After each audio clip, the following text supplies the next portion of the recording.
Hello and welcome. If you were able to join with us last Sunday, by whatever means, either online or by CD, telephone, DVD, you will have joined with us, I hope, in lighting a sign of real hope, the Candlemas candle. Rejoicing that at this time of year we celebrate Jesus coming with his parents as a child to the temple in Jerusalem and being met by Simeon and Anna, who recognize who he is and that he is a light who will lighten the world.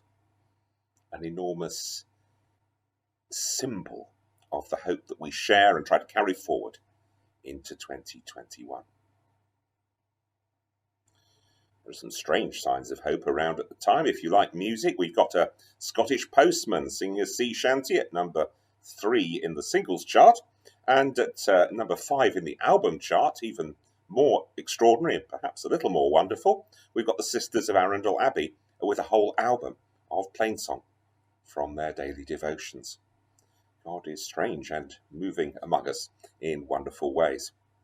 We're going to read the poem, which is part of our series, from Catherine Charnley, twice, once at the beginning now, and once at the end of this short session. I think it bears reading twice, and I think it works really well as it frames our thoughts together.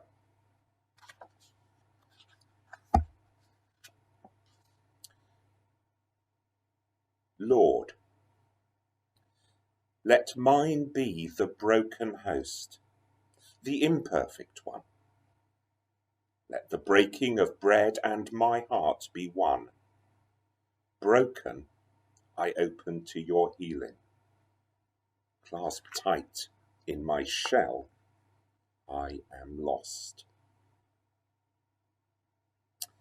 Now, if we look at these,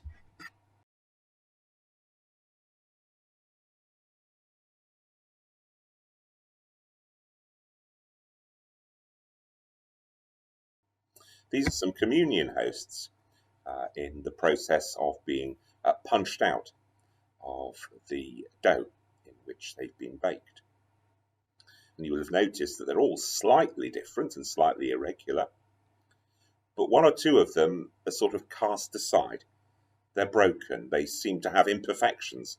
They're not going to get in the box when it gets delivered to a church. They are, if you like, the imperfect host, but real nonetheless.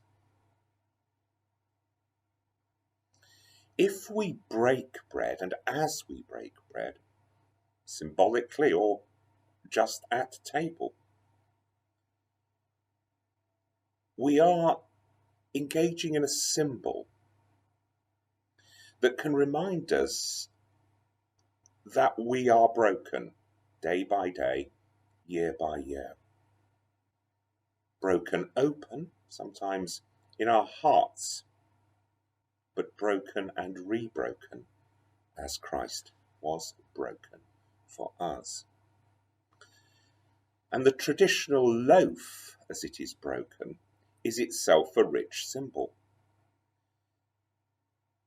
The loaf outside in traditional baking has a hard crust. It's quite durable. It can be moved, stored, put in piles, kept. But once broken open, you see the inside. And in the inside, you see the real richness and the nourishment of it.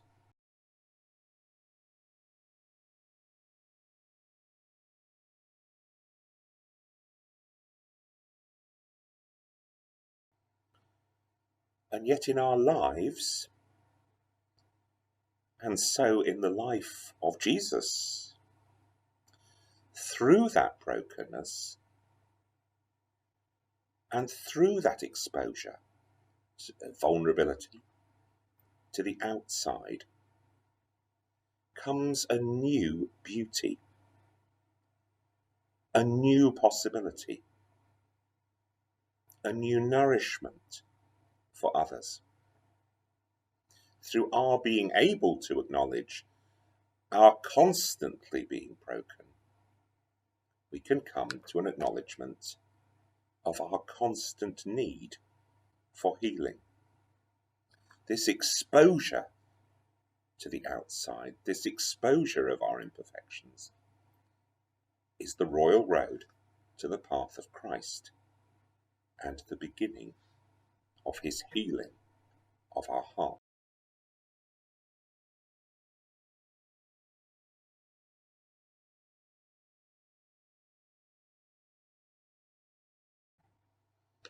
More music now. Leonard Cohen has the answer. This is part of his song Anthem. Ring the bells that still can ring. Forget your perfect offering. There is a crack in everything. That's how the light gets in. And that's how God gets in to us for healing and for salvation.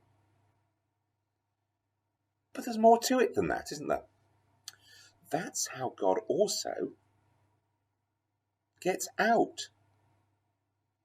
Because unless we are broken, our light cannot shine to others and for others, as the Apostle Paul writes to that young church in Corinth. Here from 2 Corinthians chapter 4. But we have this treasure in clay jars, so that it may be made clear that this extraordinary power belongs to God and does not come from us. We are afflicted in every way, but not crushed, perplexed, but not driven to despair. That's how the light gets out.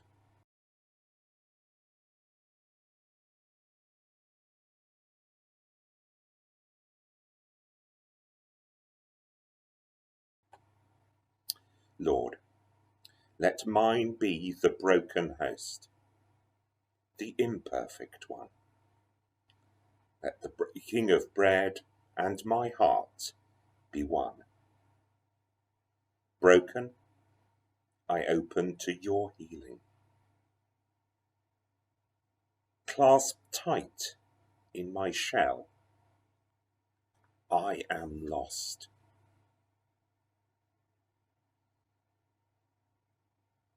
But prise open that shell,